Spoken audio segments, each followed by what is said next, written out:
guys, what's up? I hope you all are doing fine. This is me, Mir Wahid, and today I am going to teach you the important current affairs of science and technology, जो कि news में जो जो चीज़ें थी science and take के related उसको हम कवर करेंगे। ठीक है। सबसे पहला अगर हम देखेंगे न्यूज़ में जो था नॉर्थ स्टार जो हैं इसको न्यूज़ में देखा गया है। नॉर्थ स्टार को दूसरा नाम बोला जाता है, ये पोल स्टार होता है। ठीक है, क्वेश्चन बनेगा आपका कि पोल स्टार के रिलेटेड अगर कुछ स्टेटमेंट होगा तो आप इजीली कर सकते हो। ये पार्ट है एक कॉन्स्टेलेशन का जिसका नाम है उर्सा माइनर का पार्ट है ये। और इसका दूसरा नाम जो है इसको लिटिल बियर के नाम से भी जाना जाता है, पोलारिस के नाम से भी जाना जाता है, नॉर्थ स्टार भी बोल सकते हैं इसको, पोल स्टार भी बोल सकते हैं। इसका एप्लीकेशन क्या है, क्या ये किस में हेल्प करता है? Allowed humans to use for navigation, use it for navigation. Humans इसको नेविगेशन के तौर पे इस्तेमाल कर सकते हैं। ठीक है, इस स्टार को फॉलो करके उसको नेविगेशन के लिए इस्तेमाल करेंगे। जुपिटर मून्स की बात करेंगे, न्यूज़ में आया है। इसको जनरली हम बोलते हैं जुपिटर को मिनी सोलर सिस्टम, जुपिटर और इसके मून्स को मिनी सोलर सिस्टम के नाम से जाना जाता है क्योंकि सबसे ज़्यादा मून्स जुपिटर के पास है। अभी तक जो है सैटर्न के पास ज़्यादा था, लेकिन कुछ टाइम पहले ही जुपिटर में ज़्यादा मून्स देखने को मिले एज कम्पेयर टू सैटर्न। तो that mean Jupiter beat Saturn to become planet with most moons. ये एक ऐसा प्लेनेट है जिसके पास सबसे ज़्यादा मून्स देखने को मिलता है। उसके बाद अगर हम बात करेंगे, ठीक है, गैनीमेड जो है ये लार्जेस्ट मून है सोलर सिस्टम में। क्वेश्चन अगर बनेगा कि सोलर सिस्टम में सबसे लार्जेस्ट मून कौन सा है, आपको बोलना वो गैनीमेड है। एक और इंपॉर्टेंट जो है दैट इज डिवार्फ प्लेनेट। डिवार्फ प्लेनेट किसको कहा जाता है? डिवार्फ प्लेनेट जो होते हैं ऐसे प्लेनेट्स होते हैं जो सन के अराउंड ऑर्बिट करते हैं। ठीक है, सन को ऑर्बिट करते हैं, सन के अराउंड ये घूमते हैं। ठीक है, अब ये जो होते हैं इनका साइज जो स्मॉलर होते हैं एज कम्पेयर टू जो 8 क्लासिकल प्लैनेट्स हमारे पास हैं, Mercury, Venus, Earth, Mars, Jupiter, Saturn, Uranus, Neptune. ये 8 प्लैनेट्स हमारे पास जो हैं, जो डिवार्फ प्लैनेट्स हैं, ये इन 8 प्लैनेट से छोटा होता है। जैसे कि एक एग्जांपल में अगर डिवार्फ प्लैनेट की बोलूँगा, प्लेटो हैं, एरिस हैं, ये डिवार्फ प्लैनेट्स की कैटेगरी में आता है। उसके बाद कमेंट्स की बात करेंगे, दूसरा हमारे पास है मीटर्स।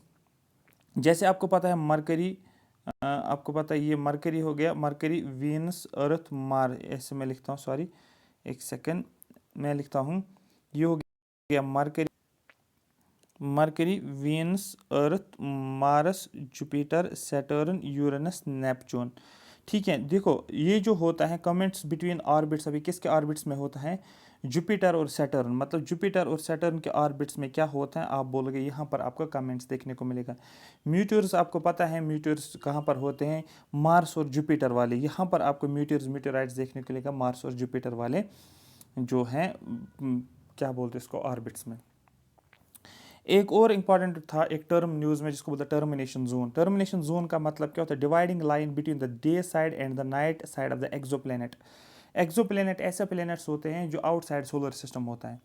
ठीक है, उनमें एक लाइन होती है, जैसे कि मैंने ऐसे बना लिया, उनके लिए एक लाइन होती है जिसको बोला जाता है टर्मिनेटर जोन। ठीक है, ये डे साइड और ये डे साइड हो गया, ये नाइट साइड हो गया, यहाँ पर एक लाइन होती है जिसको बोलते हैं terminator zone. There is a band around these exoplanets. इन एक्सोप्लैनेट्स के अराउंड एक बैंड होता है और उसी बैंड को हम क्या बोलते हैं? उसी बैंड को हम टर्मिनेटर जोन के नाम से जाना जाता है। ठीक है, अब क्वेश्चन है ये जोन जो होता है टर्मिनेटर जोन जो मैंने अभी बोला है आपको, क्योंकि अगर आप देखोगे यहाँ पर ये बैंड होता है, यहाँ पर देखो ये जो एक यहाँ पर बैंड होता है, क्योंकि अगर आप इसको फोल्ड करोगे ये बैंड यहाँ पर होगा, यही बैंड तो यही है ना। ठीक है, अब ये टर्मिनेटर जोन जो होता है ये एक ऐसा एरिया होता है ना तो यहाँ पर ज़्यादा गर्मी होती है ना तो ज़्यादा सर्दी होती है, तो ये इंपॉर्टेंट बनता है टर्मिनेटर जोन की इंपॉर्टेंस। एक्सोप्लैनेट मैंने ऐसे बोला जैसे हमारे प्लैनेट्स ये एक्स्ट्रा सोलर प्लैनेट्स होते हैं। ठीक है, extra solar planet is a planet outside the solar system. जैसे कि हमारे पास सोलर सिस्टम पता है, सोलर सिस्टम में क्या होता है? एक सन आता है और होते हैं बाकी प्लैनेट्स, उनसे उससे बाहर जो भी आता है उसको बोलते हैं एक्सोप्लैनेट्स। एक और टर्म है जिसको हम ब्लैक और डार्क गैलेक्सी के नाम से जाना जाता है। आपने पढ़ा होगा, डार्क का मतलब होता है जिसके पास लाइट नहीं है, जो लाइट विजिबल, जो लाइट इमिट नहीं करते, उसको बोलते हैं हम डार्क प्लैनेट। एक इनविजिबल गैलेक्सी कहा जाता है इसको। ये एक हाइपोथेटिकल गैलेक्सी है विद नो और वेरी फ्यू स्टार्स। इसके पास कोई स्टार नहीं होता, अगर होता भी है बहुत कम स्टार्स होते हैं। मतलब एक ऐसा गैलेक्सी जो कि लाइट को एमिट नहीं करता है। साइंटिस्ट एक टेक्निक का यूज़ करते हैं जिसको बोलते हैं हम gravitational lensing technique to discover the galaxy. Galaxy को डिस्कवर करने के लिए साइंटिस्ट क्या करते हैं? कुछ टेक्निक्स का इस्तेमाल किया जाता है। उन टेक्निक्स का यूज़ करके साइंटिस्ट क्या करते हैं? गैलेक्सी को डिस्कवर किया जाए। क्वेश्चन पूछा जाएगा ग्रेविटेशनल लेंसिंग टेक्निक जो है इसको कहाँ पर यूज़ किया जाता है। इसको यूज़ किया जाता है अगर हमें कोई भी गैलेक्सी जो होती है उसको डिस्कवर करना होता है, उसके लिए हम इस टेक्निक का इस्तेमाल करते हैं। और इसी टेक्निक को इसको किसको ग्रेविटेशनल लेंसिंग टेक्निक को ही इस्तेमाल किया जाता है, डार्क मैटर को आइडेंटिफाई किया जाता है। ग्रेविटेशनल लेंसिंग जो होती हैं, यहाँ पर एक बड़ा सा ऑब्जेक्ट होता है। ये मैसी ऑब्जेक्ट क्या करता है, ये हमारे पास क्या करता है, लाइट जब आती है उस लाइट को क्या करता है, उसकी इंटेंसिटी को क्या करता है, उसकी इंटेंसिटी को बढ़ा सकता है, उसकी इंटेंसिटी को रोक सकता है, ठीक है, इंटेंसिफाई कर सकता है, ठीक है, जो भी बाकी ऑब्जेक्ट्स के पीछे जो लाइट पड़ती है। मतलब ये related to bending of light आप बोल सकते हो। तो क्या ग्रेविटेशनल लेंसिंग टेक्निक ऐसी टेक्निक जहाँ पर लाइट जो होती है वो बेंड हो जाती है। अब ग्रेविटेशनल लेंसिंग के कहाँ पर इस्तेमाल होता है, गैलेक्सीज को स्टडी करने के लिए, गैलेक्सीज को आइडेंटिफाई करने के लिए, ठीक है, इनविजिबल थिंग्स जो होते हैं यूनिवर्स में उनको देखने के लिए। इनविजिबल थिंग्स मतलब डार्क मैटर जैसा इनविजिबल चीज़ें हैं उनको देखने के लिए। एक और टेलीस्कोप न्यूज़ में थी जिसको बोलते हैं Hubble space telescope. Hubble space telescope इसको बिल्ड किसने किया, इसको बिल्ड किया है नासा ने और यूरोपियन एजेंसी ने। आपका डायरेक्ट क्वेश्चन बनेगा हबल स्पेस टेलीस्कोप ये कौन सी टेलीस्कोप, सबसे पहले बोल रहे हैं ये स्पेस के टेलीस्कोप है और इसको नासा और स्पेस यूरोपियन स्पेस एजेंसी ने डेवलप किया है और ये अर्थ को ऑर्बिट करता है, ठीक है। ये क्या करता है, ये अर्थ के अराउंड जो है घूमता रहता है। एक और टर्म है जिसको बोला जाता है जियो मैग्नेटिक स्टॉर्म। जियो मैग्नेटिक स्टॉर्म क्या है, ये एक सोलर स्टॉर्म है। जैसे सोलर जो सन हमारे पास है वहाँ पर एक स्टॉर्म आता है जिसको बोलते हैं सोलर स्टॉर्म। ये किसकी वजह से होता है, ये मैग्नेटिक फील्ड होता है वो डिस्टर्ब होता है, जो मैग्नेटोस्फीयर होता है अर्थ का वो डिस्टर्ब होता है, उसकी वजह से एक स्टॉर्म जनरेट होता है जिसको बोलते हैं जियो मैग्नेटिक स्टॉर्म। ये मैग्नेटिक स्टॉर्म्स कैसे होते हैं, ठीक है, हाउ दे आकर during release of magnetic energy. ये होते हैं जब मैग्नेटिक एनर्जी रिलीज होते हैं उस टाइम पे ये होता है, जो कि सन स्पॉट्स जो होते हैं, सन के ऊपर कुछ स्पॉट्स होते हैं आप बोल सकते हो, ठीक है, वहाँ पर क्या कुछ एनर्जी रिलीज हो जाती है, उस तरीके से वो एक काज बन जाता है इन मैग्नेटिक स्टॉर्म्स को होने के लिए।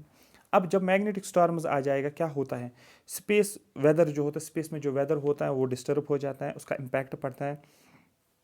एयरक्राफ्ट्स अगर हम चलाते हैं उन पे भी इम्पैक्ट पड़ता है सोलर स्टॉर्म से, और जो पावर ग्रिड्स जो होते हैं उन पे भी इसका इम्पैक्ट रहता है। क्वेश्चन बनेगा which of the following is true about solar storms, impact space, impacts aircraft operation, impacts grid, all of the above. आपको बोलना ऑल ऑफ द अबव, क्योंकि साइंस एंड टेक्नोलॉजी में ऐसे क्वेश्चन पूछे जाते हैं जहाँ पर आंसर्स मैक्सिमम टाइम्स क्या होता है, all of the above answers होते हैं। ये यहाँ तक मैंने आपको बता दिया है, ठीक है। कुछ इंपॉर्टेंट टर्म्स जो थी न्यूज़ में जो आपको पता होना चाहिए। नेक्स्ट जो रहेगा हमारा वो इंपॉर्टेंट मिशंस है। मिशंस में से आप एक्सपेक्ट करोगे 2 क्वेश्चंस, क्योंकि अभी बहुत सारे मिशन जो इस साल जो हैं इंपॉर्टेंट न्यूज़ में थे उनको हम कवर करेंगे, ठीक है। Thank you so much for watching मी। और दूसरा ये है कि आप कमेंट सेक्शन में लिखो कि आपको ये सेशन कैसा लगता है। कंटिन्यू बेस पे मैं आपको प्रोवाइड करता जाऊंगा, जो जो आता रहेगा उसको आप 2-2 4-4 मिनट में देखते रहो। उससे आपका एक प्लस पॉइंट होगा। उसका फ़ायदा क्या होगा आपको, आप कुछ भी मतलब जो है कुछ भी नहीं छूटेगा आपको, और आपको एक कॉन्फिडेंस आ जाएगा कवर करके अगर जाओगे चीज़ों को, वहाँ पर कोई भी क्वेश्चन बन सकता है, आप इजीली कर सकते हो।